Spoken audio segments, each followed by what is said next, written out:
Ішкі істер кеңесшісі.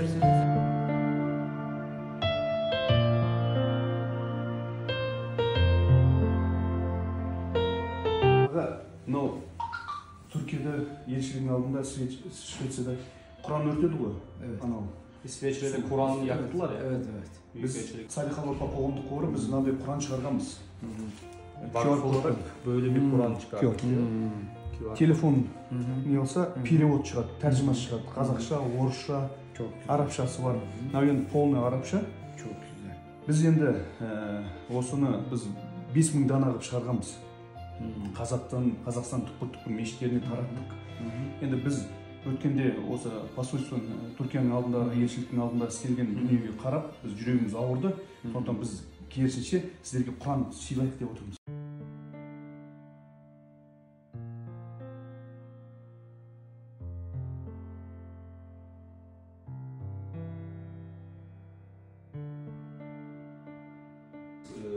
Енді осындай қиын қыстау жағдайда біз кішкене көмектеспесек, қашан көмектесеміз біз? Zor zamanlarda yardımcı olmazsak ne zaman yardımcı oluruz? Biz kardeşiz yani. Hep birbirimize aynı.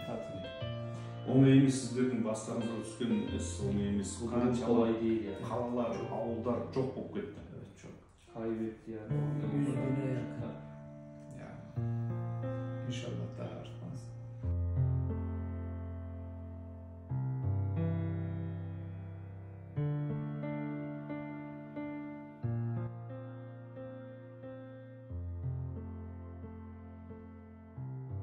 Достар, міне қазір түрк консулдығымен шығып келе жатырмыз. Біраз жақсы сөйлестік. Алла қаласа, енді ол кісілер бізге көмектеседі. Біз барып түрк халқына көмектесеміз.